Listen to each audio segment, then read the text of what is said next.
Hi folks, Slick Slices here. Today I've got a tale of two Medford knife and tool on belay knives. One is mine that I've had for a long time, and the other is a relatively new one that's on loan to me for the review. Now, if you like this sort of stuff, please give it a thumbs up at the end. And I think it's only about 38% of the people that watch my videos are actually subscribed. Over 60% are not subscribed. So I'd be really grateful if you could subscribe. It helps the channel no end, and it would be nice to see it get over the 3,000 mark before the end of the year. So what are we going to look at? We've got these two on belays. Now, as I say, the on belay is a chunky bit of a knife, compared to the large Sebenza, which isn't a small knife. It's much bigger, much chunkier, and much thicker as well. The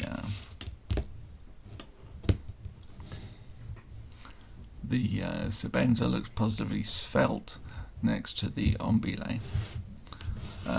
It's probably too big a knife to really carry as an EDC, but it's the sort of knife in some ways I would quite like to EDC, particularly if you were out and about, sort of in the woods and so forth, because it's just a good solid knife that you can't really hurt.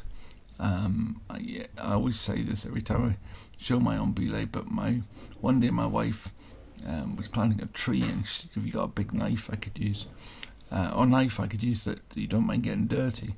And I had no hesitation in handing her over that, and it came back, of course, covered in mud. So I washed it onto the tap, gave it the tiniest drop of oil once it was dry, and it's fine.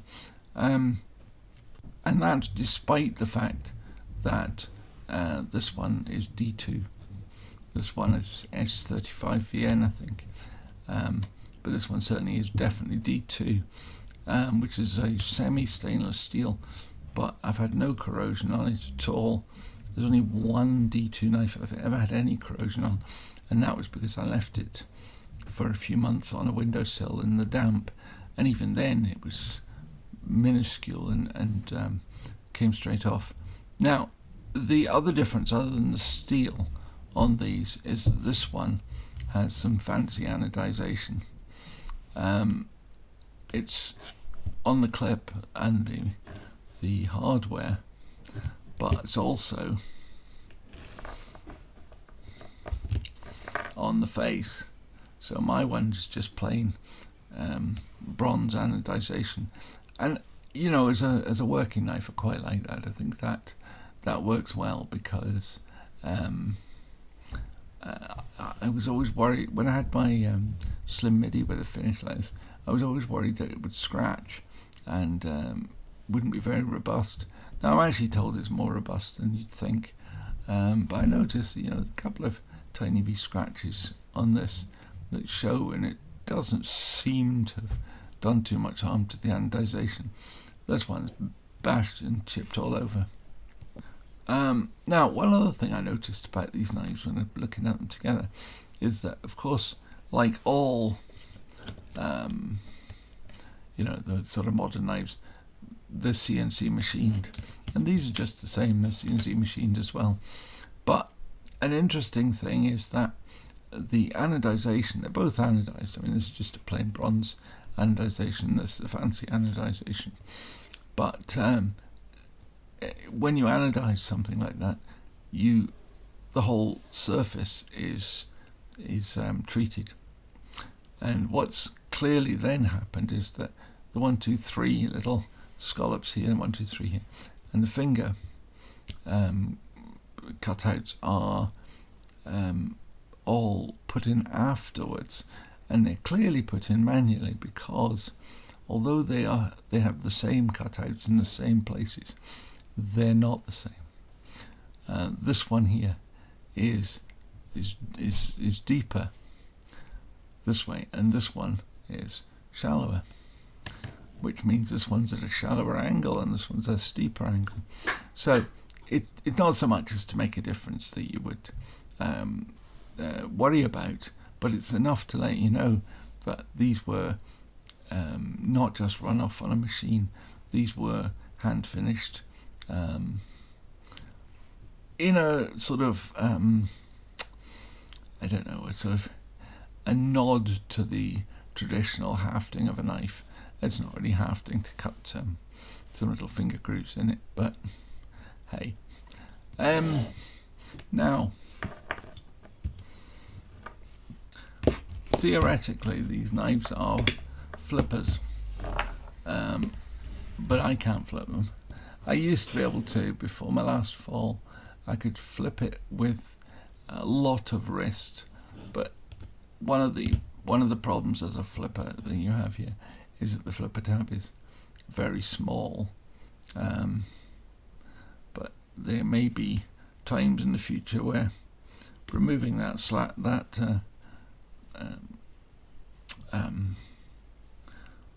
tab altogether might be clever, because I think there's a danger that flipper knives could get reclassified as flick knives in the UK and get banned. I'm not saying it's going to happen. It certainly hasn't happened yet, but I can see it as being a target for the courts, if not necessarily for the legislature. Now, in terms of the knives, they've not really changed very much over the years. The blade pattern and so forth is pretty much the same. They have a lovely little hollow grind. So although they're a really thick blade, they're not bad behind the edge. This one, of course, has been used and sharpened several times, actually. I don't like to sharpen knives more than I have to, but because every time you do, you lose a little bit of steel. But as you can see, it's not exactly worn away to nothing. But it has been sharpened. The principal difference, I suppose, between these knives, other than the pure decoration, is the fact that this is D2 and this is S35VN. So D2 is, well, somebody once said about D2 that it takes a horrible edge and keeps it forever. And in a way, I think that's what you want with this knife. It doesn't produce a particularly fine edge. It can be a bit of a more jaggy because D2 has quite big carbides in it, I believe. I'm no metallurgist. But as a result, you may not get the finest edge, but what you do get is an edge that stays sharp for a long time, and that is probably more useful in a chunky knife like this. You know, this isn't an effete little knife. This is a chunky work knife, as is this, of course. S35VN is probably a better steel. It will probably keep an edge, well, maybe even longer actually, and it certainly is more corrosion resistant. But you know, this one has never been babied, not in any way or any sort of way, but it's still stain free. I mean, that might be a little, I just noticed there might be a little is that a little bit of corrosion? I don't know. I'll clean it off later, and it will come off, I'm sure. It's not as though this knife is you know, rusting away, rusting to pieces. One of the other things I quite like about it is the little flipper tab might be awkward to use, but when the knife is open, the flipper tab is not obtrusive. It follows the line of the handle of the knife there, and you know, that works just fine. So I like that. You've got a little bit of a guard. You know, I suppose you could look at these knives as being a little bit tactical, and if that's the case, having that bit there is useful. Stops your hand sliding forward. Not an issue for me. I'm never likely to be tactical with my knives. In terms of design, I mean, I just like it. the big hole in the blade is probably not the best for the integrity of the thing. I mean, not that you're going to batten with a knife like this anyway, but you wouldn't want to batten on the back of something like that. It's a bit, you can bend that bit relatively easily. The only other things that I'm not wild about are, one, it's a frame lock, and I know frame locks work and they're really good and whatever, but I think they're ugly. I prefer to see a knife with nice smooth handles. And the other thing is, if you are going to do a frame lock, for heaven's sake, put the cutout on the inside. The original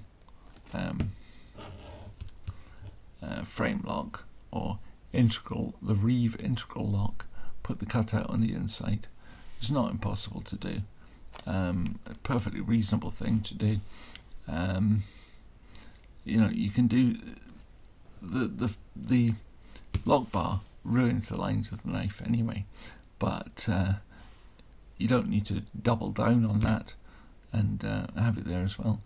I should say they've both got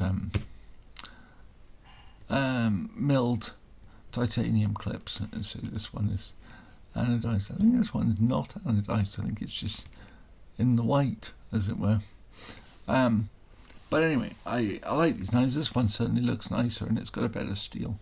But I'm still happy to have this one, and it's one of those knives that I'm unlikely to get rid of in a hurry, because I like using it. It's a good chunky thing in the hand, and it's a good, solid, reliable, dependable knife, and you can get it nice and sharp, and it cuts things as well as chopping them. So I'm a bit of a fanboy of the Belayed. There are other Medfords that I quite like, but I tend to go for the chunkies. I like the Infraction, for example. That's one I would actually really quite like as an Infraction. And the other one I really liked that I reviewed was the Dress Marauder. So I think it's at least as thick as the Slim Midi, but it's only it's the size of I was going to say a small Sabenza, but I think it's actually smaller than that. It's the size of an ordinary Sheffield pocket knife, like that. Anyway, it's a great knife. Love this one. As I said at the beginning, please like, subscribe, make a comment. It's all fantastic. And I'll see you all in the next video. Thank you very much. Bye.